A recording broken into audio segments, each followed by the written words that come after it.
their convention, they had union leaders and CEOs. They had Democratic Party icons and lifelong Republicans. Jon Stewart just torched the DNC, and it was nothing short of brutal. On The Daily Show, he didn't just call out the party's glaring double standards. He dragged Kamala Harris into the fire, too. No one was safe, and Stewart made sure that hypocrisy hit front and center. Democrats had people who prosecuted sexual predators and...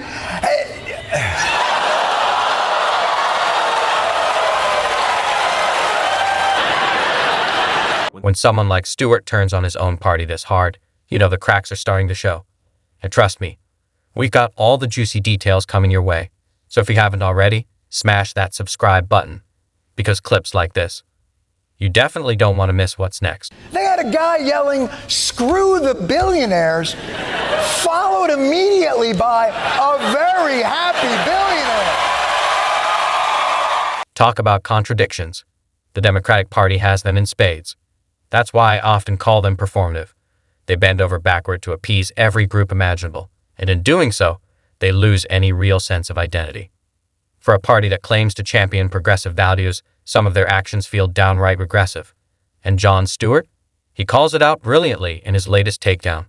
In an era where most of the media and late-night hosts like Jimmy Kimmel are too afraid to touch these topics, Stewart shows real guts. It takes courage to challenge your own side, especially when groupthink dominates the room. But Stewart isn't afraid to ask the uncomfortable questions, and that's exactly what makes his voice so refreshing right now. We need an economy that works for all of us, not just the billionaire class.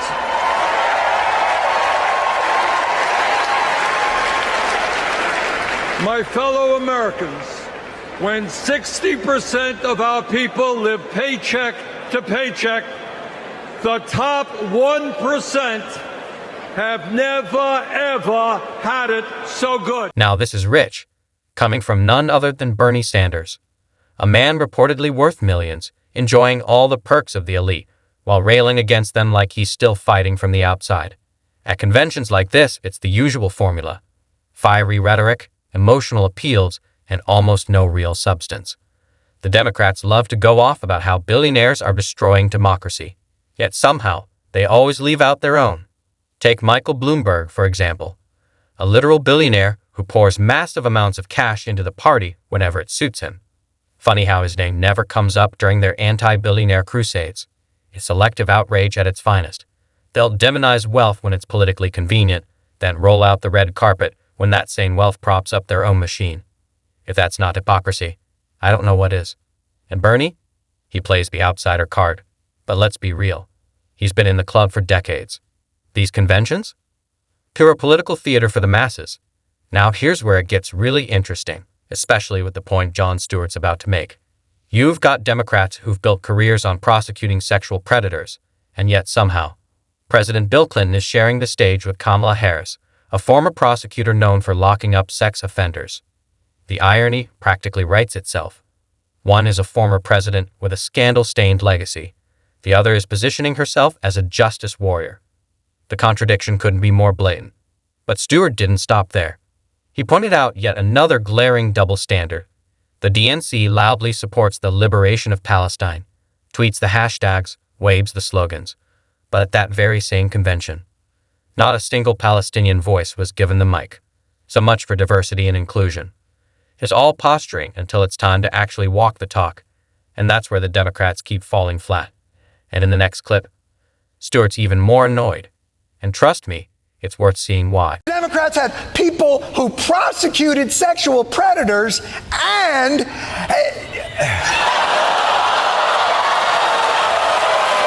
Moments after the DNC proudly declared itself the party of joy, American Palestinians began to voice their frustration, feeling sidelined and marginalized.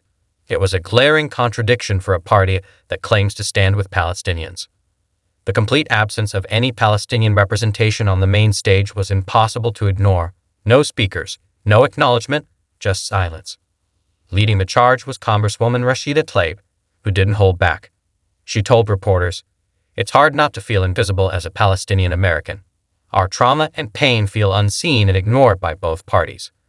One party uses our identity as a slur, and the other refuses to hear from us. Where is the shared humanity? Ignoring us won't stop the genocide. The optics were undeniable. The DNC can shout about inclusivity all it wants. But when a group it claims to support is completely excluded from its national platform, the message rings hollow. It's performative at best and deeply hypocritical at worst. And now, here's Kamala Harris, blaming Trump for the Russia-Ukraine war, when she and Biden have been in power for 2 years. Us choose joy.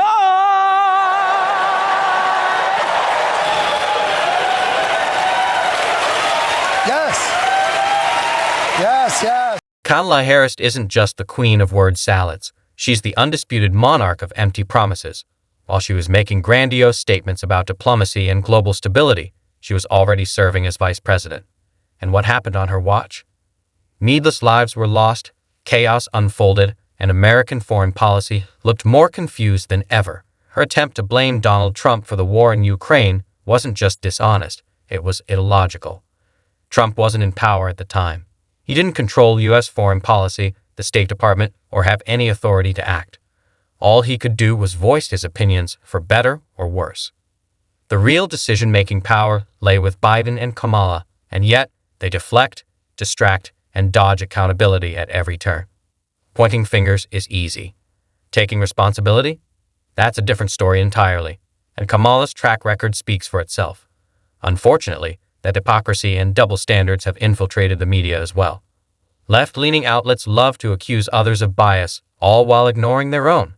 Just take a look at what former White House Press Secretary Jen Psaki is doing here. Encouraged Putin to invade our allies, said Russia could, quote, do whatever the hell they want. 5 days before Russia attacked Ukraine, I met with President Zelensky to warn him about Russia's plan to invade. I helped mobilize a global response over 50 countries to defend against Putin's aggression. And as president, I will stand strong with Ukraine and our NATO allies. If you've been following our videos over the past few weeks, you already know Jen Psaki is flat out lying. We've broken it down point by point, showing how MSNBC functions as little more than a mouthpiece for the Democratic Party. And it's not just us calling it out. Even Bill Maher. MSNBC, do they come to you every day and go, here's what we think is important to preserve and fight for whatever? No, everybody gets a zillion press releases and pitch calls, but no. No. I'm talking about the head of it. Oh, no.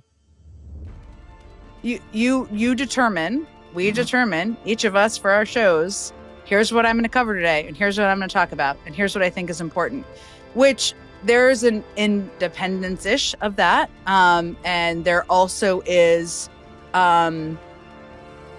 you're not waiting to be told what to say about anything. You're going to say what you think. So people can trust that, and that is a good thing. See, I disagree with that. I think it's not that you're able to be independent. It's that you're then a prisoner purely to the minute by minutes.